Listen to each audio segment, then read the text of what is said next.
Vladimir Putin of Russia just ordered his most deadly weapon be moved closer to the shores of Europe in an effort to grab attention. Biden wants Ukraine to join NATO while at the same time giving up large lots of land to Russia in order to end the war. And Biden's press secretary shares complete and total lies that most Americans can see right through. Thank you so much for liking and sharing these videos. It really helps me out, so thank you so much. Over the weekend, former President Donald Trump bashed current President Joe Biden for his failure to secure the release of American hostages from Hamas terrorists. In a Truth Social post, he stated, "Has anybody noticed that Hamas has returned people from other countries, but so far has not returned one American hostage? There is only one reason for that: no respect for our country or its leadership." Now, as I was getting ready to film this, one 4-year-old American girl has been released. We are so grateful. But where are the other hostages? Why is there no communication going on? Why is the White House saying, we don't know anything about the other American hostages? Something seems weird. Now, this could just be a communication situation, but it doesn't look good for the people that are trapped with terrorists from the United States of America. Now, thankfully, just a short time later, as I mentioned, President Biden was able to announce that a 4-year-old American Israeli girl was released and safe at home. So far, 58 hostages have been released, but this little girl was the only American released.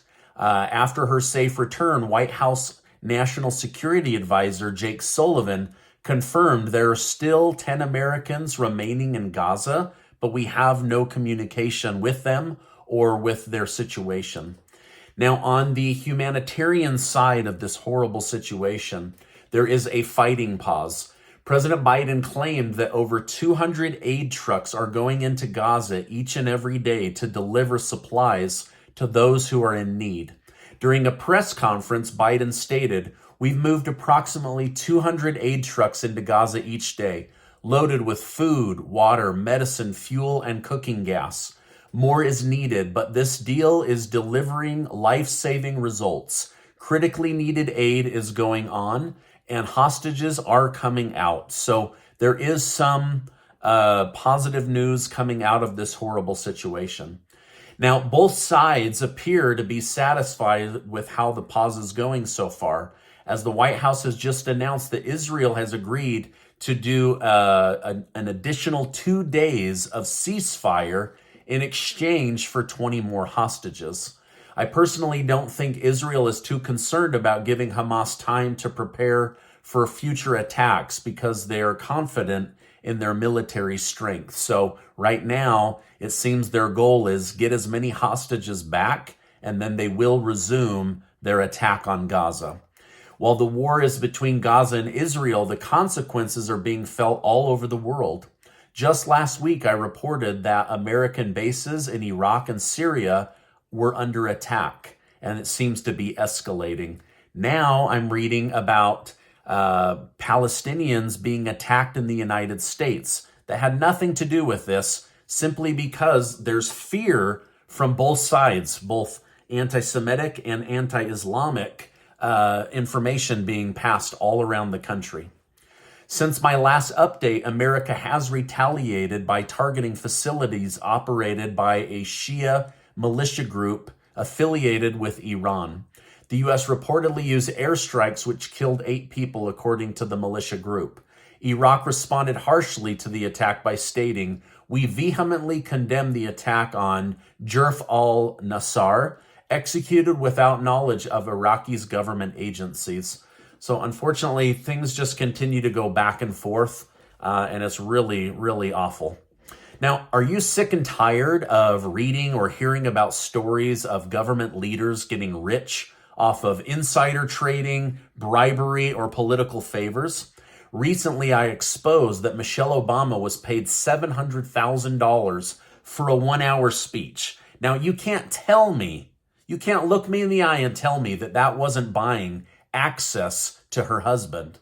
Or maybe Nancy Pelosi, who entered Congress a poor woman and is now worth $150 million on a congresswoman's salary? Come on. Well, this Wednesday, Ross Givens, a stock trading expert, will be holding a free information webinar on how to track the trades of politicians and make use of their inside information by seeing not where they're talking about, but where they're putting their own money. He'll also show you how to track groups like CEOs, CFOs, and more, where they suddenly buy or sell large amounts of their own company's stock. These guys usually don't buy their own stocks unless they know good news is about to be announced. I'll make sure to leave a link down below. I recommend you check that out and learn something.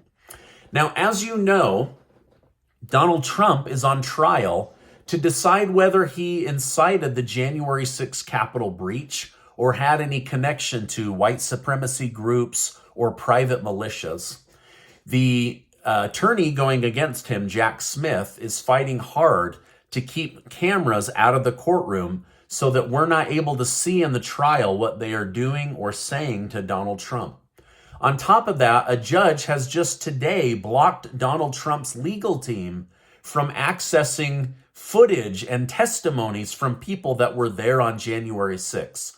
So he's on trial, but he's not allowed to use evidence or eyewitness testimonials to defend himself. Please tell me again how this is a fair trial. The Secretary General of NATO, Jens Stoltenberg, has sparked World War III concerns by reaffirming that Ukraine will be allowed to join NATO.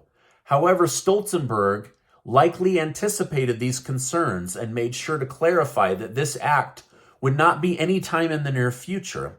He stated, all allies agree that in the midst of war, full membership is not possible. But of course, we will continue to look into how we can move Ukraine and NATO even closer together. But could their membership be sooner than we think? According to NBC, the U.S. has been quietly speaking to Ukraine regarding peace negotiations with Russia. During their alleged delicate talks, U.S. officials asked Ukraine what they would be willing to give up in order to obtain peace for the people of Ukraine. Both the United States and the European Union seem to be second-guessing their forever support for Ukraine as was promised. And Ukraine seems to be running out of military-aged men. For instance, recent reports suggest that 40 and 50-year-old men make up the majority of people that are still alive and fighting for Ukraine. There's also women and pregnant women being pushed to the front line as they run out of bodies. Now, let me know in the comments down below, please. Is Russia going to sign a peace deal with Ukraine if they genuinely believe that Ukraine is going to be allowed to enter NATO? I mean, come on, NBC News. The whole reason Russia attacked was NATO wanted to allow Ukraine into NATO and then put U.S. missiles on the Russia-Ukraine border. I mean, I don't know. You guys, I'm just a guy on YouTube, but I'm like, why would they sign a peace agreement if they're going to immediately allow NATO and Ukraine to join forces against Russia? It just doesn't make sense. Now, as if this wasn't enough, Russia just moved its doomsday missiles closer to Europe in an effort to flex their power. That's right. Vladimir Putin has ordered nuclear-capable intercontinental ballistic missiles that can hit Europe in 5 minutes or less to be moved closer to Europe. Now, I don't want to scare anybody that this is the start of World War III, but many of the people that I'm talking with believe we're already in World War III.